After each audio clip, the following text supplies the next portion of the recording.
Welcome to the Gentle Rebellion, where overwhelm is optional.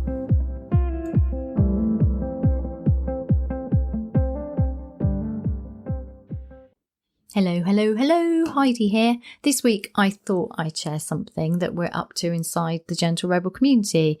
It's my new community. We only started in October to a handful of amazing women as founder rebels.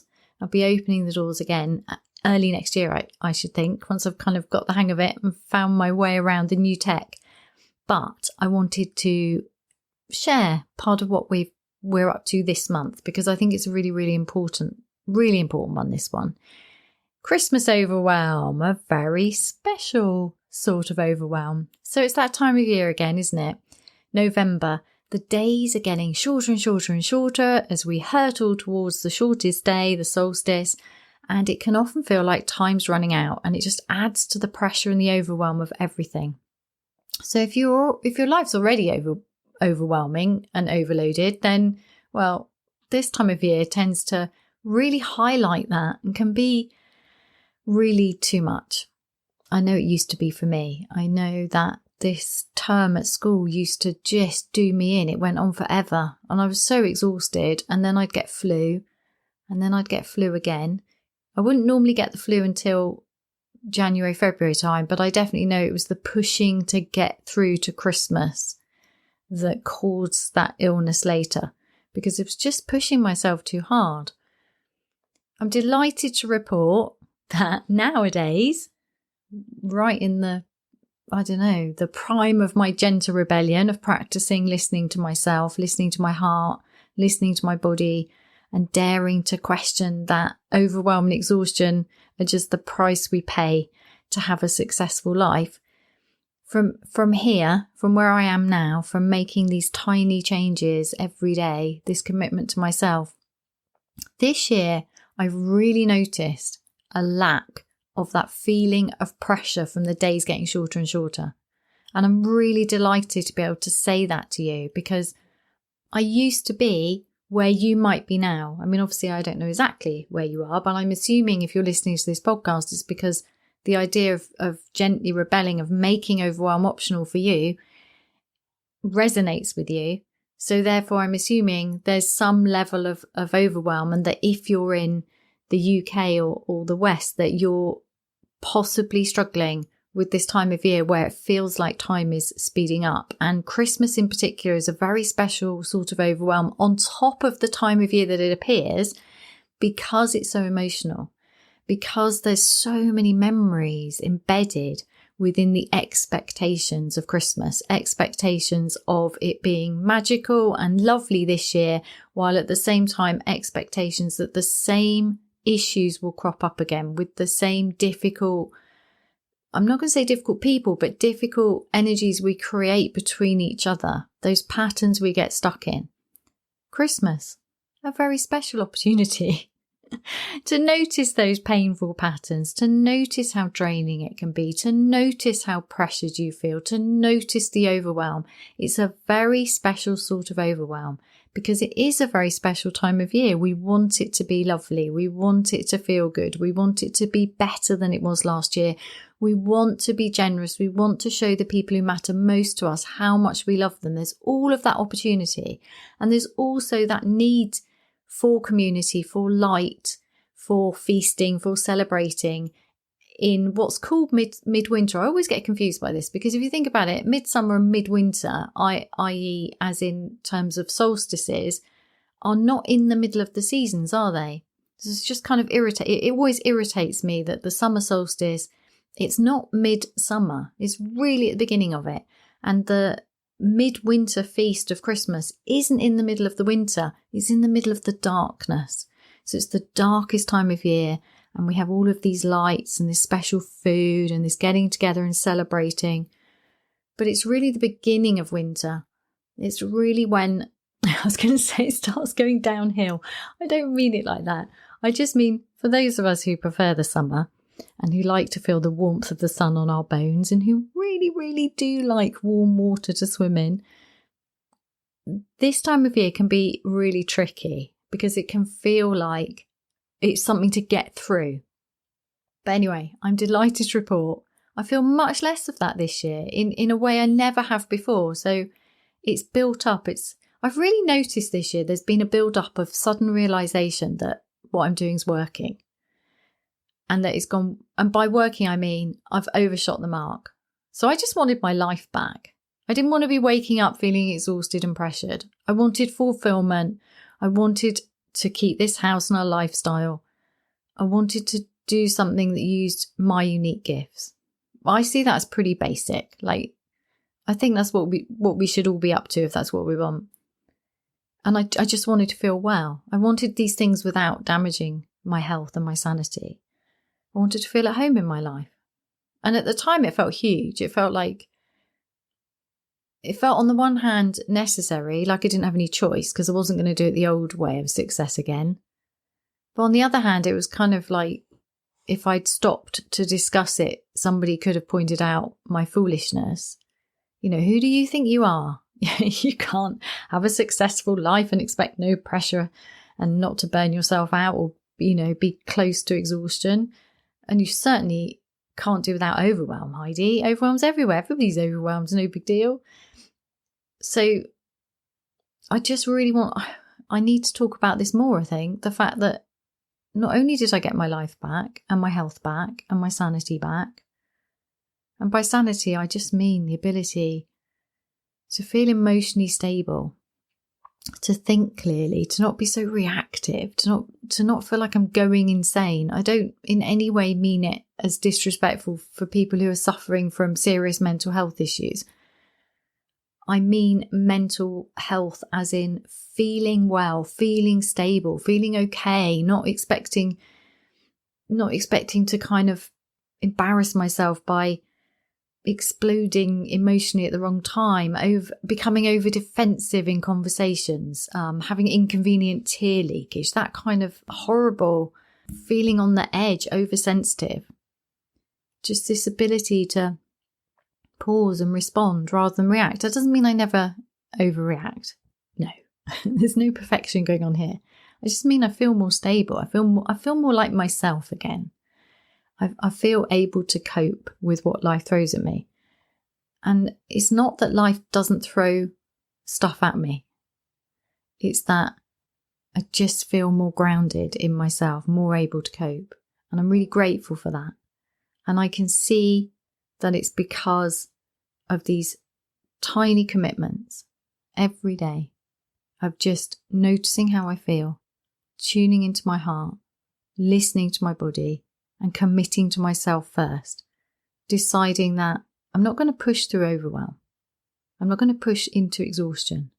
I don't do pressure. In fact, it's increased. It used to be I just don't do overwhelm because I worked out there was overwhelm that caused me to burn out and implode my life. Because if I could see straight, if I could have seen what was going on, I would have not burnt out, obviously.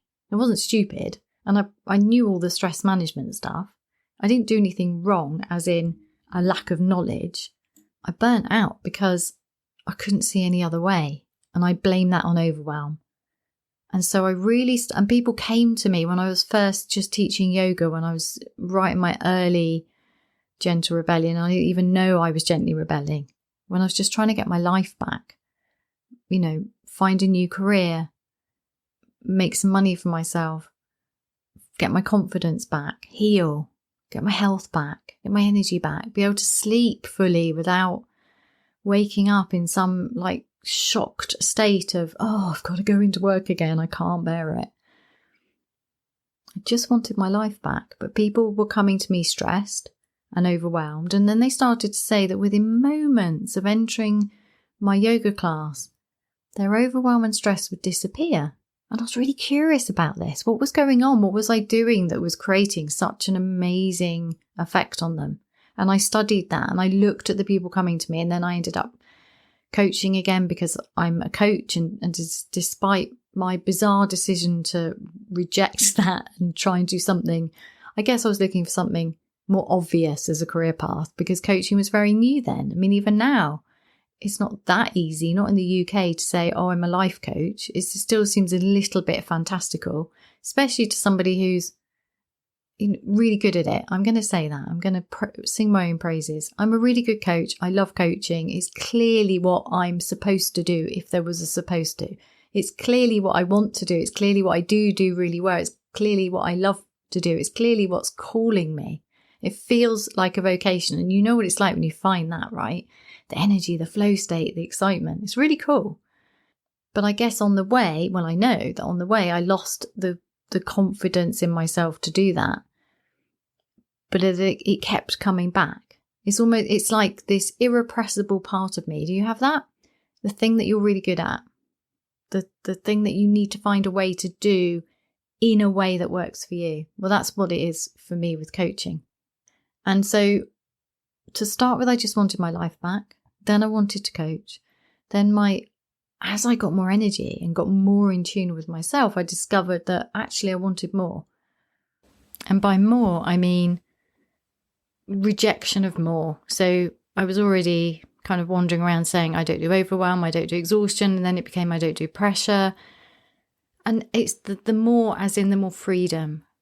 That's what the more is. The more freedom to be myself, the more ease, the more magic in my life, that kind of more. The more fulfillment with more ease, the more focusing on what's really important to me.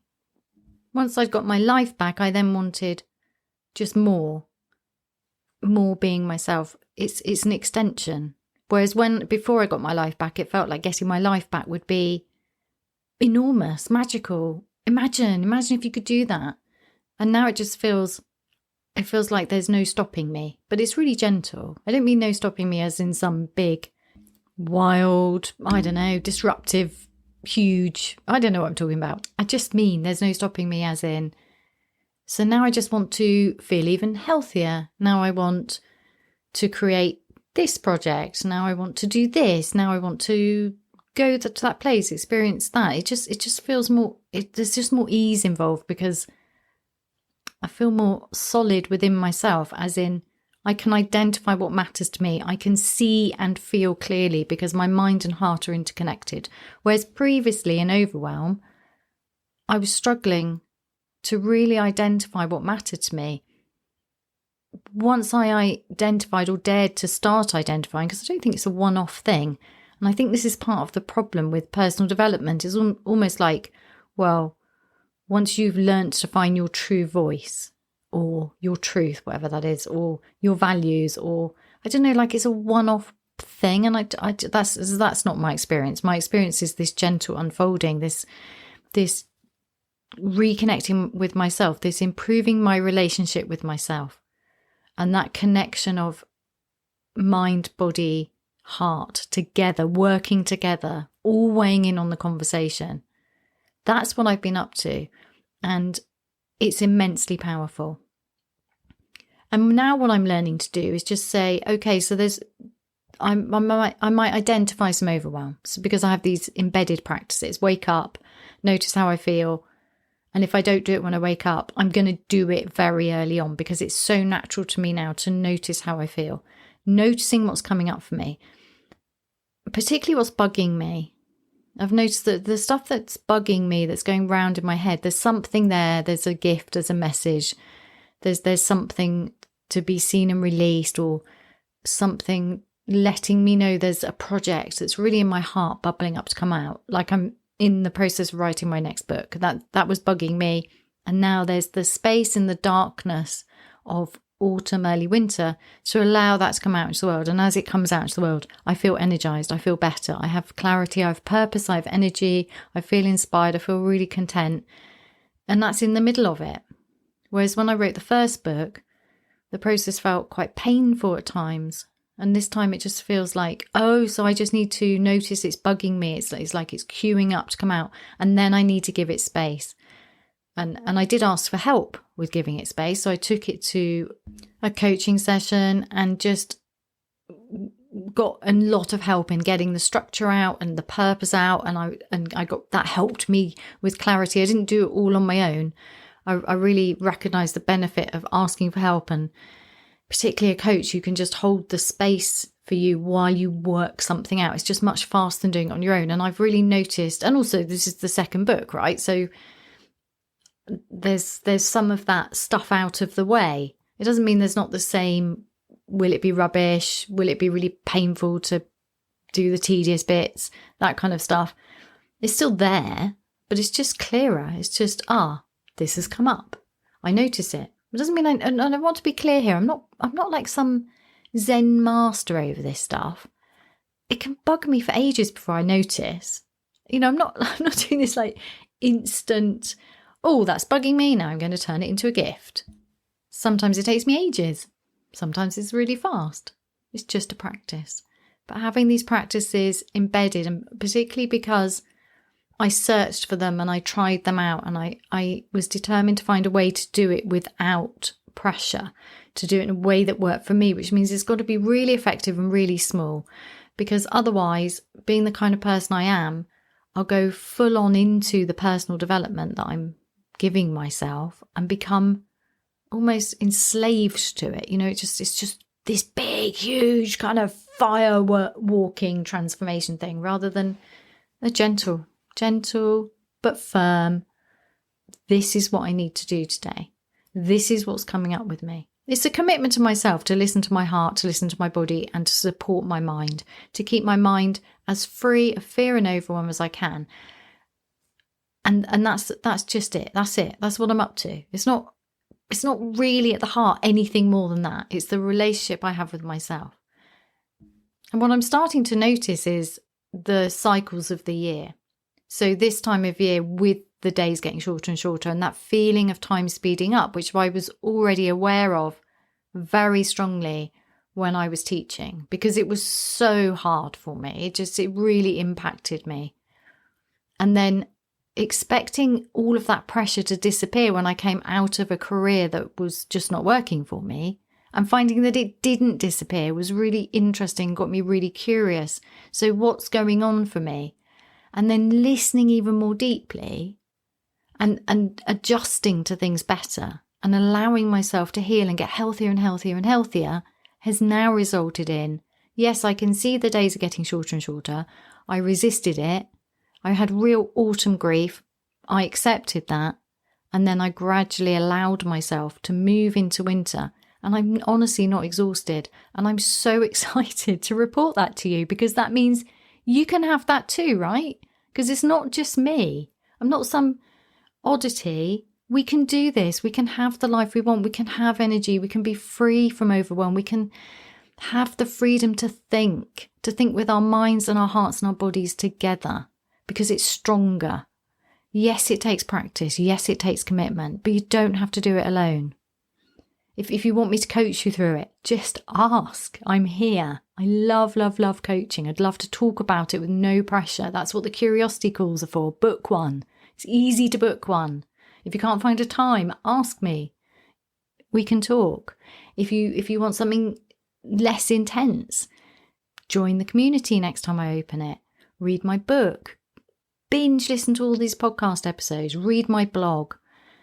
I don't know, find something. If it's not me, if I've just inspired you, but it's not me you want to work with, find somebody else. But you're worth it. You're worth spending the effort on building your relationship with yourself, getting your life back, and then moving past getting your life back into creating a life where you get to be yourself, which means being fully well, feeling stable and grounded, and feeling fulfilled. So important to me.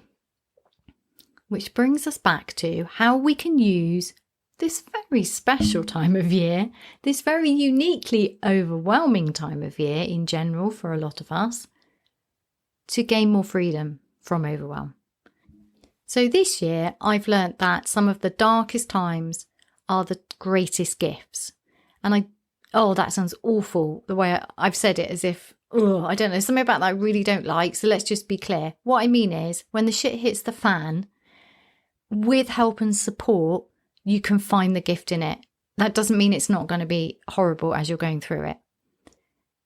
But what I've noticed with myself and with my clients is to recognize the gift in the darkest stuff. Because if you think of everything, okay, so I've adopted this saying this year of everything is for me. It started with everything is always working out for me. And now it's changed to, what if, it's just a curious question, what if everything is for me? So in the autumn grief period, it was, what if every falling and fallen leaf is for me, as a reminder to let go of stuff that I don't need anymore, habits, beliefs, etc. And then if we just generalize that even more, if everything is for me, then what if this particularly overwhelming, this special kind of very emotional and practical and a ridiculously overwhelming, tricky time of year because there's less daylight and tends to be less energy.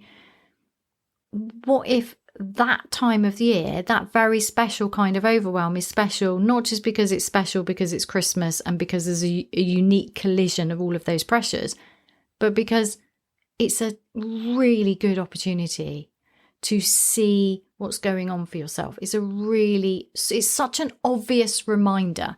All of the pressures and the overwhelm come up and hit you in the face at this time of year, right?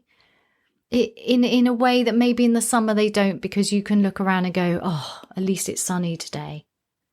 At least there's still some daylight, so there's maybe some energy, although being exhausted in summer can feel worse in some ways, because it can feel like I ought to be feeling really well and energetic because it's sunny. I ought to be outside exercising. Anyway, let's not go into summer pressures. Let's focus on what's available right now. If everything's for you, what if the unique collision of pressures and overwhelm for this time of year is a unique opportunity, because there's a deadline on it, because it ends, unlike day-to-day pressures and overwhelm. Even though we think they're ending, even though we trick ourselves into thinking, when I've done that, then this, when I've achieved that, then this, when I finish this, then that. Even though there's that, but it's a cycle and it's never ending, and it will stay the same until we decide that's not for me. I'm gonna value myself more, and I'm gonna live without that kind of pressure and overwhelm. And we can gradually up level what we feel we're worthy of. So I'm worthy of more clarity of mind. I'm worthy of more energy. I value my health more than that. I'm not available for other people to offload their stuff onto. That's an everyday thing, and it's completely linked. But what if this very special time of year, with this very special kind of overwhelm, because it has an actual deadline, i.e. Christmas does not continue forever. There's a deadline, usually the 25th, but often it kind of leaks it a little bit further in. And then there's that weird quiet time between Christmas and New Year, which kind of reminds me of that weird quiet time between when somebody dies and the funeral. It's not the same, but you know, that kind of like almost time standing still. It's a weird, there's a weird quality and sensation to certain times in our life and times of year, and there's something about that. So Christmas does end. I know then there's New Year, but they don't really blur because they are a different kind of energy. So because there's an end to it, there's lots you can do with that end. You can say, okay, so I've got this short amount of very intense time with this special kind of overwhelm to notice just how overwhelmed I am, to notice just how much pressure I've put myself under, to just notice how impossible I've made my life. And I'm not asking you to do anything with that. Once again, this is a gentle rebellion. The most powerful thing you can do is notice completely neutrally what's going on for you in any moment. Because when you can see it, you start to get some clarity. What's difficult about that is we don't always want to know, do we? I don't want to know that I've messed up. You haven't messed up. This is just what happens. It's you know, we're working hard. We've got some ideas of what we want. We build this successful life. It has many elements of the things that we always intended to create. But because of the way we're taught to create success, it doesn't work for us because it's built of the wrong stuff. It's built on overloading ourselves and constantly pushing.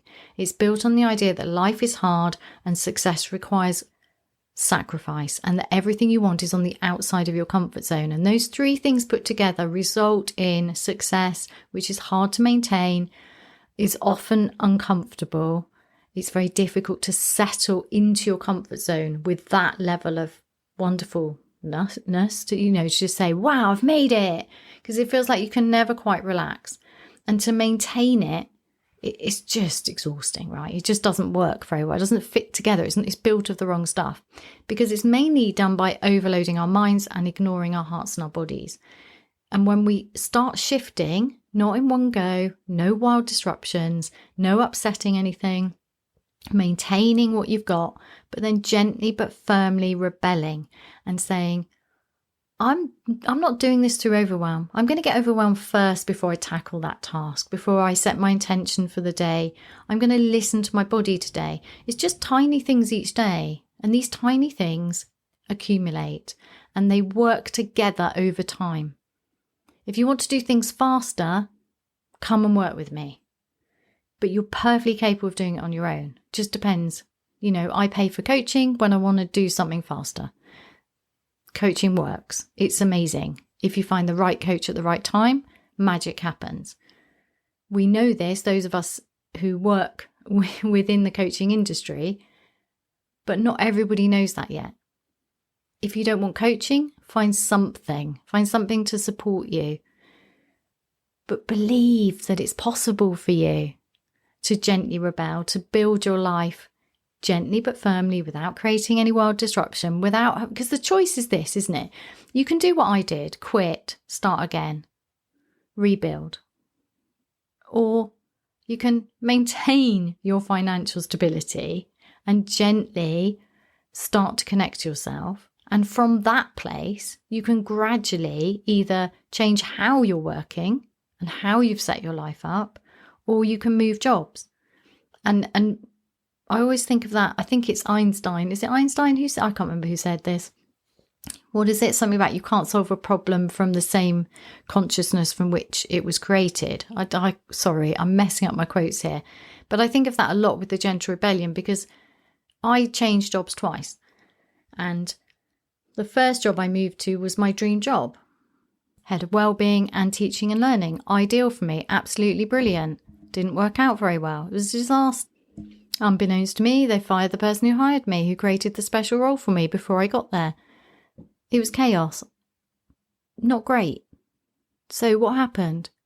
I created a job for myself out of I was in desperate states. I couldn't stay where I was. I was so unhappy. It was making me really ill. I was really struggling. So the next one didn't work out. Then I jumped again from the same level of consciousness, or maybe slightly up-leveling myself, but mainly I was trying to escape. It reminds me also of the thing we do, well, you might not have done it, I certainly did it, when I was younger, of going from one terrible relationship to another terrible relationship until I learned to value myself. And once I learned to value myself and just say, actually, this is what I want, and I'd rather be on my own or wait for this person. And that worked out really well for me. There's something in that, but you don't need to make, this is why I don't think you need to make huge changes. In fact, it's quite the opposite. It's why I think huge changes don't work, because it's an inside out job. We think when we've moved house, when we've changed jobs, when that difficult person leaves, or when we get that promotion, or this happens or that happens, everything will magically fall into place. And sometimes things are better, but the fastest, most effective way is to build your relationship with yourself, is to change how you feel about things and what you believe is possible for you. It's an inside out job. It's so powerful. And the beauty of overwhelm is that it's very obvious once you get good at recognizing it. Once you decide, oh, overwhelm's robbing me of the ability to think straight. And without being able to think straight, without being able to connect to my heart and listen to my body, these things keep happening and I'm done with them. So let's just gently but firmly rebel against the normal way of doing things, and let's find a different way. I'm going to start listening to my body. I'm going to decide overwhelm is not for me. I'm going to learn how to make overwhelm optional for me. And then gradually it becomes optional. Not a thing of the past completely, because it's a natural state when our nervous system is alerted, which happens many times a day, particularly in a culture that uses fear and shame for marketing messages, for selling news and films and all this kind of stuff. But once you decide, no, I'm going to make it optional, I'm going to learn the skills of that, which is basically about looking after your nervous system, not doing things from fear and shame, or just noticing to start with. This is not about huge actions. You have enough to do. You have more than enough to do. You probably have more than enough that you think you ought to change about yourself. Just drop all of that doing and pushing ourselves to be other than we are. Start with neutral noticing. It works. That's it. Notice the overwhelm, acknowledge it. Gradually you'll be able to see what's going on for you, and that self-knowledge and then self-acceptance, those insights, they're powerful. Give it a go. Christmas, a special kind of overwhelm and a special opportunity for you to notice just where all the overwhelm is in your life. Not to make you miserable, but to create more freedom for yourself.